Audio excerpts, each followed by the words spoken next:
Ada nggak strategi yang Mama kerjakan sehingga Mama bisa memiliki anak-anak yang baik, membesarkan anak-anak yang baik? Belum jauh, aku udah pengen nangis sih sebenarnya. Ketika saya ingin sekali punya anak 4, itu keinginan loh sebenarnya. Udah cita-cita dari dulu? Cita-cita. I pray for that. Anak ini ada fungsi waktunya. Jadi jangan sampai terlambat. Nggak bisa ya kita cuman sekedar bilang fungsi waktu lalu semuanya jalan gitu. Nggak juga, karena biaya misalkan. Kata orang itu nggak segala-galanya duit, tapi saya berpikir ketika saya tahu bahwa anak-anak itu punya dream dalam tentang waktu dia mau jadi apa, itu harus disupport. Antara plan tadi, antara perencanaan dengan fungsi waktu, itu tidak lepas dari biaya. Oleh karena itu ada yang namanya konsekuensi. Konsekuensinya tuh. Mungkin sacrifice satu hal untuk mencapai yang lain. Yes. Mungkin saya perlu tidur tidak 8 jam gitu. Saya perlu tidur mungkin dalam banyak waktu saya cuma tidur 4 jam. Wow.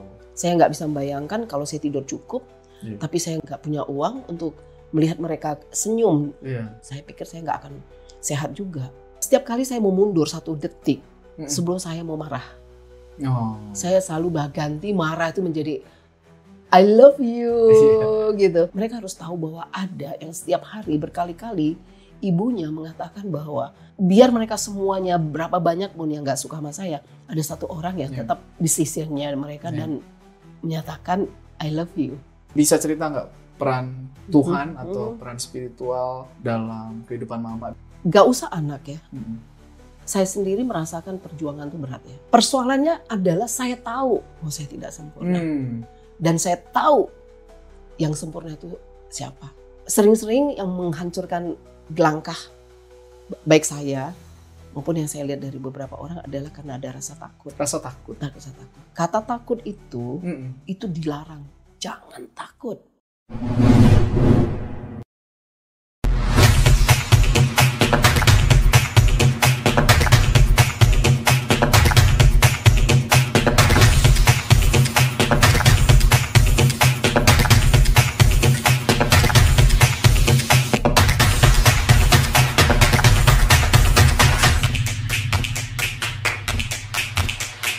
Tadi kita udah bahas nih Mam soal kota, soal ruang sosial, soal pemukiman dan bagaimana sosiologi mempengaruhi perkembangan kawasan atau urban. Nah aku yang tertarik nih tentang Mama secara personal, di mana Mama adalah seorang ibu dari 4 anak, ya, dan anak-anaknya nih semua sudah mandiri sekarang, sudah selesai sarjana, dan saat membesarkan anak-anak itu Mama tetap juga bisa mencapai gelar profesor yang diraih kemarin ya. Ini katanya memang mendekati deadline gitu ya. Tapi ini pencapaian yang luar biasa begitu, bahwa dalam karir dan juga dalam keluarga semuanya berjalan beriringan dengan baik gitu. Ada nggak strategi yang Mama kerjakan sehingga Mama bisa memiliki anak-anak yang baik, membesarkan anak-anak yang baik? Belum jauh, aku udah pengen nangis sih sebenarnya. Ya, mungkin konsep yang paling penting adalah waktu sih. Ada time. Time gitu loh. Jadi dari sejak awal saya memulai semuanya itu dengan pertimbangan waktu. Ya, jadi fungsi-fungsi waktu lah. Jadi ketika saya ingin sekali memiliki punya anak 4, itu keinginan loh sebenarnya. Udah cita-cita dari dulu? Cita-cita. I pray for that, and then karena itu saya mulai memikirkan ini ada rentang waktu yang memang saya alami juga, yang buat anak-anak itu dia harus lewati. Nah, dan untuk itu saya support mereka. Jadi pasti semua orang tahu juga bahwa tiap anak itu juga beda-beda ya. Beda-beda itu bukan hanya beda dalam arti fisik atau gendernya, bukan hanya itu, tetapi tanpa kita tahu sebenarnya anak-anak itu sangat dinamis. Mereka yang input juga bisa kelihatan sama, tapi reaksinya atau responnya beda, sehingga menghasilkan katakan itu dreamnya beda. Belum lagi secara metode mereka juga beda. Misalkan yang paling besar dengan yang paling kecil itu 11 tahun. Bayangkan aja yang lahir di tahun 80-an dengan lahir di tahun 90-an. Itu kok yang satu belum kenal tentang handphone, katakan di sini udah kenal handphone, katakan. Itu banyak sekali input yang kita nggak mesti harus kita sadari. Jadi mungkin satu-satunya yang paling penting adalah kita menyadari bahwa ketika kita sekolah sama dengan kita memiliki anak. Jadi anak ini ada fungsi waktunya. Jadi jangan sampai terlambat. Jangan sampai terlambat. Dan ada milestone-nya. Ya, ada milestone-nya, dan waktu mereka menjalankan itu juga menjalankannya tepat pada waktunya. Artinya di usia ini dia dapat ini, di usia ini dapat ini. Nah, jadi itu yang saya pegang sehingga saya berusaha dengan katakan kesanggupan saya untuk support mereka.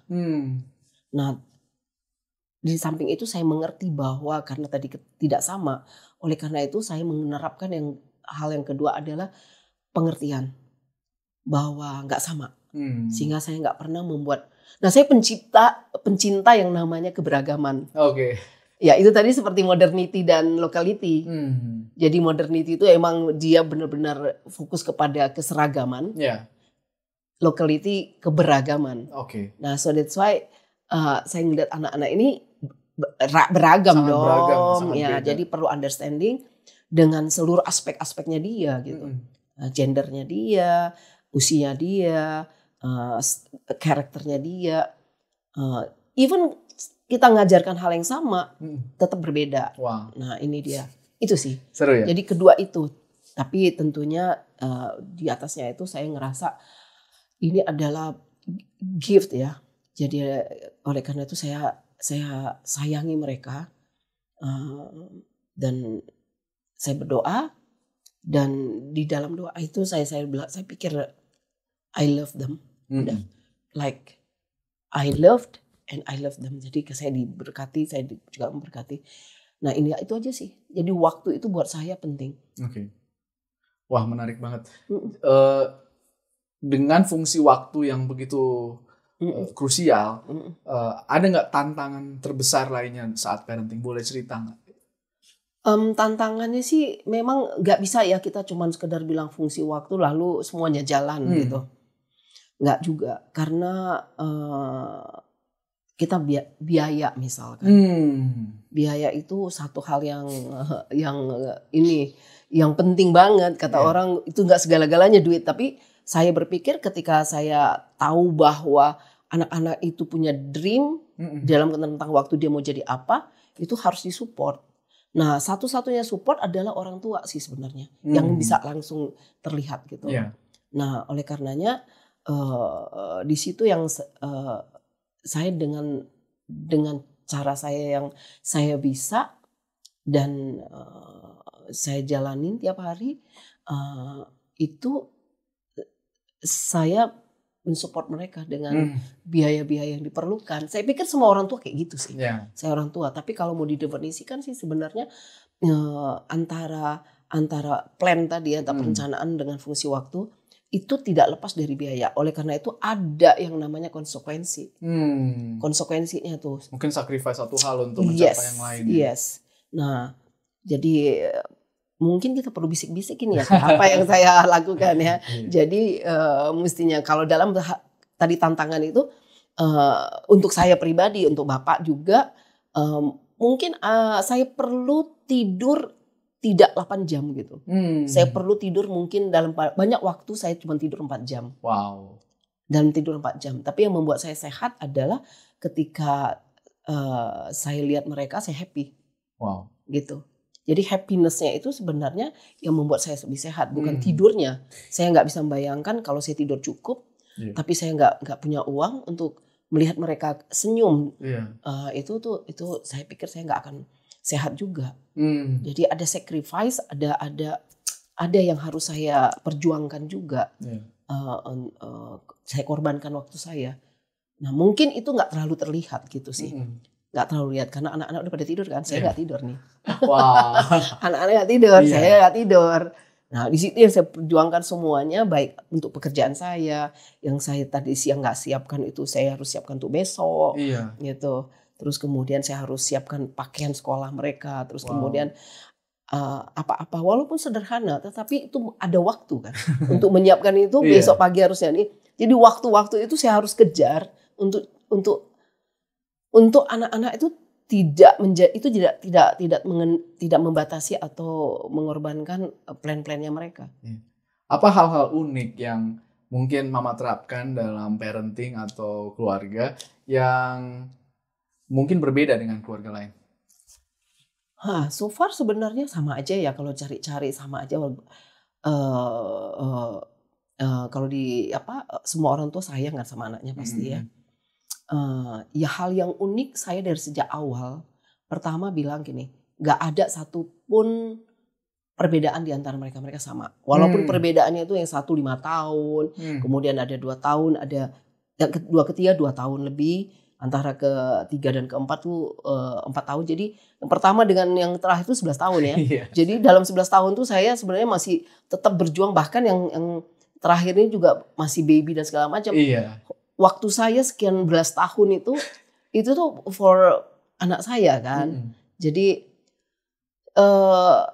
ya yang saya sampaikan untuk mereka tuh adalah mereka harus tahu yang sering saya sampaikan sih. Mungkin saya tidak membedakan, walaupun terasa berbeda satu sama lain, mereka bisa membedakan karena mereka kan juga punya ini ya, pikiran juga ya. Tapi yang kedua, pikiran maksudnya, wah kenapa dia di ini? Karena keperluannya kan beda-beda nih, ya kan, nggak bisa sama. Jadi yang kedua saya harus jelaskan kepada mereka, nggak bisa sama. Secara misalnya 4 dikasih 4, yang kedua 4, nggak bisa karena keperluannya beda-beda. Nah yang ketiga sebenarnya saya itu bukan sebenarnya, memang seperti itu. Setiap kali saya mau mundur 1 detik sebelum saya mau marah, saya selalu ganti marah itu menjadi I love you gitu.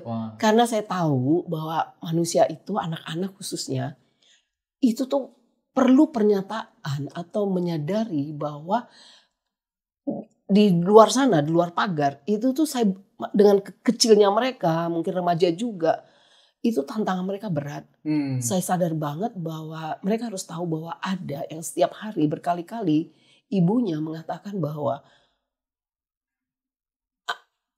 biar mereka semuanya berapa banyak pun yang gak suka sama saya, ada 1 orang yang tetap decision-nya mereka dan menyatakan I love you. Thank you, Nah Mom. itu jadi memang saya terus love and touch.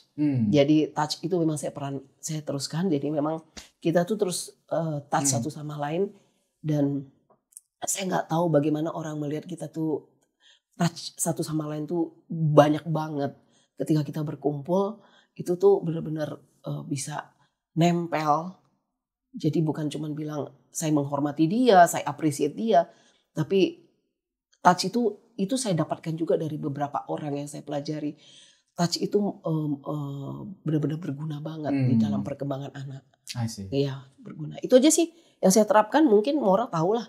Setelah 18 tahun kan semua anak itu saya bilang jangan dekat-dekat saya lagi. Kalian harus merantau. Nah 18 tahun, nah kembali waktu lagi. Di dalam 18 tahun ini apa yang saya kasih? Sederhana sih, nggak ada yang lain. Cuma itu aja tadi. Support. Terus mereka nggak tahu saya punya duit atau nggak ada duit, tapi saya usahakan dengan saya energi yang sebisa yang saya lakukan. Ketiga adalah saya say something nice, don't say bad lah pokoknya. Terus kemudian touch. Yang lain-lain tuh ngikuti sih. Ketika saya udah mengatakan itu, semuanya akan berubah. Berubah dengan sendirinya. Nggak ada teknik-teknik lain yang saya pikir lebih keren daripada to say something like love you. Powerful sekali. Powerful banget sih. Wow. Mama, yang ku kenal adalah orang yang sangat spiritual gitu ya. Sering sekali Mama berdoa ke gereja sendirian untuk berinteraksi dengan Tuhan secara personal gitu ya. Mungkin bisa cerita nggak peran Tuhan atau peran spiritual dalam kehidupan Mama, dan mungkin ada ayat atau pesan yang sangat menguatkan Mama. Dulu Mama sering cerita tentang perumpamaan pohon tepi air ya. Mungkin bisa cerita tentang itu juga. Yes. Gak usah anak ya. Saya sendiri merasakan perjuangan tuh berat ya. Tanda kutip sih. Perjuangan tuh lebih banyak di batin. Mungkin biasa-biasa kita makan banyak, ada.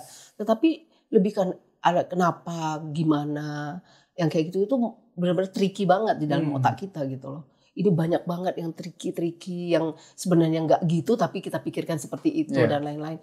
Saya tahu bahwa saya tidaklah seorang yang sempurna. Persoalannya adalah saya tahu bahwa saya tidak sempurna. Dan saya tahu yang sempurna itu siapa. Itu aja sih. Jadi kita perlu tahu bahwa ada yang maha tahu gitu. Nah, itu saya datang. Dan ayat itu yang saya pegang, mungkin saya juga suka bagi ke anak-anak. Selain tentang talenta ya, saya jangan takut. Sering-sering yang menghancurkan langkah baik saya maupun yang saya lihat dari beberapa orang adalah karena ada rasa takut. Rasa takut. Jadi kata takut itu dilarang. Jangan takut. Nah, I'm here. Saya ada dekat kamu. Bukan hanya dekat kamu, I'm in you. Wow. Saya pegang banget bahwa saya ada dalam dia dalam aku gitu. Dan itu kayak gampang, kayak menggembirakan, tapi pada pelaksanaannya sih sering jadi takut sebenarnya. Takut. Nah, ketika kita dilemparkan ke satu tempat yang sebenarnya menakutkan, justru diminta jangan takut, bukan dilemparkan, terlempar di situ. Entah karena apa, kehidupan kita disebutkan jangan takut. Bahkan kita disuruh masuk ke tengah-tengah yang lebih tak menakutkan lagi. Dan we have to believe in him. Itu adalah sebuah firman yang benar-benar paradoks secara di dunia ini berbeda banget gitu loh. Ketika kita takut justru kita dikasih tantangan lebih besar. Lagi.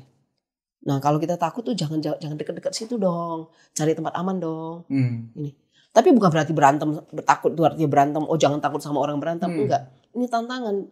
Karena saya lebih besar dari apa yang kau pikirkan. Nah, jadi belief-nya itu yang penting. Nah, tapi kan tiap hari itu kan kita lemah ya. Dan saya senang banget, happy banget ketika datang ke dia dan say, yes, I believe in you. I see. Yes. Itu menguatkan saya terus. Tapi still, aku tidak sempurna juga. Slim enggak ini. Tapi ya senang juga karena katanya ya dalam tidak adanya kekuatan kita terletak di situ kita ada kekuatan Tuhan gitu. Di dalam ketidakkuatan kita. Menarik sekali. Jangan takut ya. Dimana ketika kita dengar itu maka kita semakin beriman bahwa Tuhan selalu bersama kita. Mama sepertinya Mama sebagai seseorang yang mengurus 4 anak dan juga meniti karir, tentu butuh energi. Dari mana Mama memperoleh energi yang sebanyak ini? Apakah Mama itu introvert atau ekstrovert atau seperti apa? Dari mana energi untuk fisik maksudnya? Melakukan energi mental juga. Anak-anak suka khawatir kan. Sekarang ini anak-anak mulai khawatir ke Mama. Dulu mungkin nggak lihat. Ini Mama, Mama batuk dikit aja udah takut. Mama ada gatal merah-merah. Mama ini kenapa gitu. Jadi kayak kebalik gitu loh. Jadi aku juga nggak tahu kenapa kok bisa sehat kayak gitu ya. Kalau dari sudut fisik sih, I try to be disciplined. Dengan disiplin itu membuat kita sehat sih sebenarnya. Disiplin ya? Ya. Jadi disiplin bangun tidur itu, terus kemudian menjalankan semuanya itu. Ya selalu ada warna-warni sih. Tetapi kita kalau lakukan itu dengan ritme seperti yang itu. Pas ya. Bukan moody, kapan saya suka, kondisi tertentu saya nggak kayak gitu. Saya jalanin terus seperti itu. Nah yang kedua tadi secara spiritual kembali lagi sih sebenarnya. Saya suka belajar sih dari orang banyak, orang saya suka banget belajar dari orang lain gitu. Dan melihat ya selalu ada yang tersembunyi ya dari orang lain, hal-hal bagus yang mungkin nggak dia nyatakan tapi kita lihat kok bisa gitu loh. Nah itu saya suka nangkep yang kayak gitu-gitu. Tanpa mencoba untuk jadi sama seperti dia sih. Karena kita semua berbeda dan nggak 100% saya bilang be myself, tapi saya bilang ini saya. Belajar ya. Saya belajar, kemudian I'm proud of myself. Saya bersyukur dengan diri saya, ya dengan begitu tuh saya bisa lebih bebas percaya apa yang saya jalanin, gitu. Lebih ke arah situ sih. Mungkin ada ini 3 pertanyaan terakhir ya. Ya mungkin yang selanjutnya adalah Mama sekarang bukan hanya punya anak perempuan atau laki-laki, tapi juga punya menantu. Dan sekarang udah punya cucu Riley. Nah, seringkali antara menantu dan mertua itu nggak cocok. Mama sendiri dalam memilih menantu itu bagaimana Mama melakukan pemikiran atau adakah hal yang Mama lakukan untuk memiliki menantu yang menurut Mama pas untuk anak? Ya kembali lagi bahwa saya menghargai si perbedaan sih. Perbedaan bukan berarti hitam putih gitu, tapi bisa juga merah kuning, merah orange, biru ungu, biru hijau. Gak mau menyamakan bahwa semua harus biru sesuai dengan saya gitu. Dan saya percaya ini adalah warna-warni, warna-warni yang menarik gitu loh. Nah di dalam alam pikiran saya semua yang terjadi di sekitar saya ini, baik menantu, ya teman-teman gitu. Itu adalah bagian dari warna-warni itu. Nah, kemudian saya kalau ngelihat menantu secara spesifik, saya lihat bahwa setiap orang itu adalah body, mind, and spirit ya. Jadi orang kadang-kadang lihat bodinya, mindnya, spiritnya. Saya nggak ngelihat satu persatu sih. Tiga-tiga itu menjadi dia dan dia spesial banget. Dia hebat banget menjadi seseorang. Ketika saya bilang dia spesial, gak ada yang lain. Gak ada yang lain yang saya pikirkan. Apa misalnya saya makan pakai tangan, terus dia pakai garpu ini, saya gak bilang, kalau saya pakai tangan lo yang harus dipakai tangan juga. Enggak kayak gitu lagi gitu. Lebih insight-nya tuh gimana? Dia happy dengan, bukan sekedar happy dalam arti katakan gaya saya tuh lebih cantik dari kamu, enggak, tapi benar-benar real dia hari itu menjalankannya dengan puas, dengan happy gitu ya, puas. Jadi ke cucu juga gitu, saya lagi mencari-cari pola gimana sih, karena saya lagi belajar. Kalau dulu kan punya anak saya belajar sedikit demi sedikit dari orang. Sekarang saya banyak bertanya ke orang lain gimana sih kalau kamu punya cucu, dan that's faktual banget. Saya selalu tanya orang sekarang, gimana sih kamu kalau punya cucu ini, kalau gini, walaupun nggak secara spesifik gimananya gitu. Tapi wah kamu punya cucu tuh udah berapa? Terus wah pasti kamu seneng ya. senangnya gimana? Wah ya dia cerita banyak. Terus saya ambil kesimpulan kayak gitu. Nah jadi belajar terus, dan saya juga nggak, mungkin Mora tahu ya, saya nggak bilang gini, saya punya anak begini, nah, itu nggak pernah saya omongin kayak gitu. Dan saya punya cucu nih gini, enggak. Tetap rendah hati sih, rendah hati. Anak-anak ini Riley cantik, saya mungkin mau ngajarin dia tetap rendah hati. Nah, mungkin itu yang mau saya terapkan ke Riley juga, kerendahan hati sih.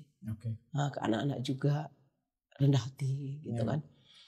Dengan rendah hati kamu bisa menghargai orang, kamu bisa keindahan yang ada di dunia ini, tidak bilang wah ini kok kayak gini, saya bosan dengan kayak gini. Enggak, kalau rendah hati sih menjadi indah katanya. Oke.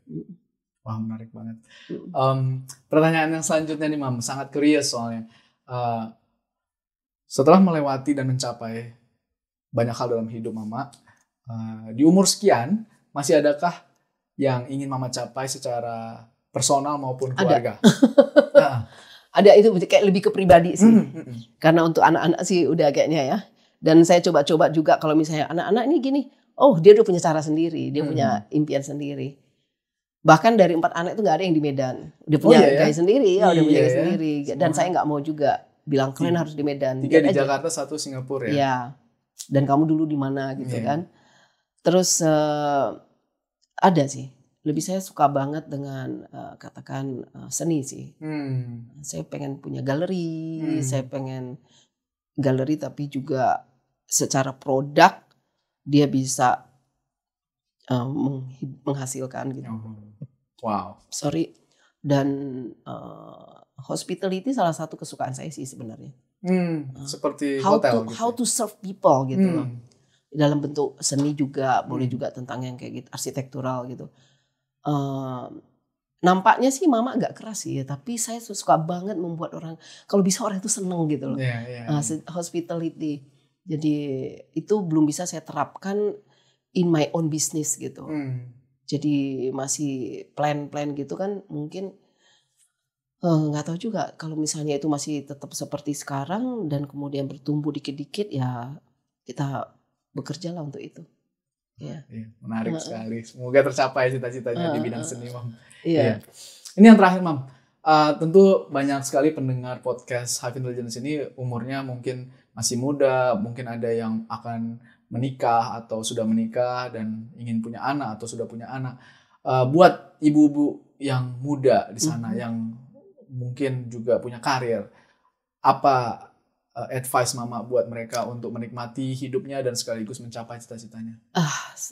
Sekali lagi saya bilang. Sekali lagi saya pikir jangan lose your time ya. Jadi harus hadar dengan waktu sih. Kalau punya baby, punya anak, kemudian gini, jangan sampai terlewatkan itu masa-masa itu. Karena nggak bisa balik lagi. Nggak bisa balik lagi.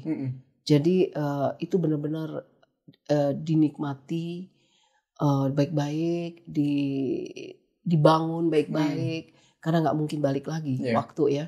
Jadi untuk ibu-ibu muda menurut saya sih gimana caranya untuk punya konsep membangun dalam katakan tuh anak ya. Kalau saya lebih seru ke anak sih ya, bukan bisnis ya, tapi anak. Karena kalau anak-anak itu sukses itu adalah kesuksesan kita.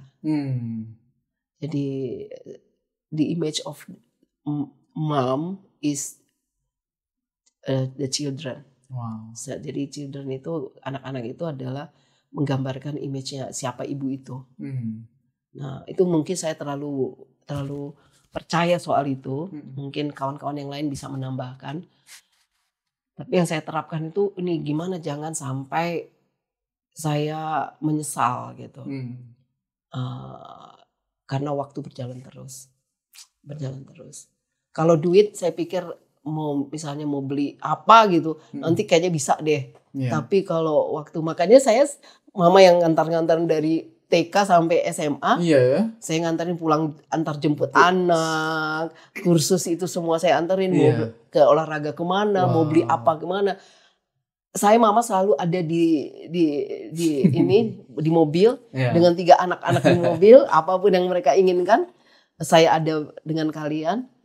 Nggak mau kehilangan waktu itu. Bahkan saya cemburu kalau ada orang yang menggantikan saya, karena saya berarti saya rugi gitu loh. Nikmati waktu yang ada. Jadi di situ kita bisa lihat dia sedihnya gimana, dia capeknya gimana, dia happy-nya atau dia kecewanya, atau dia juga kesenangannya dia gitu ya. Jadi bisa lihat. Jadi kita bisa lihat dari matanya, kita bisa lihat dari senyumnya. Itu yang memberikan energi juga. Jadi energi itu juga bolak-balik kita memberikan dan dia memberikan ke kita.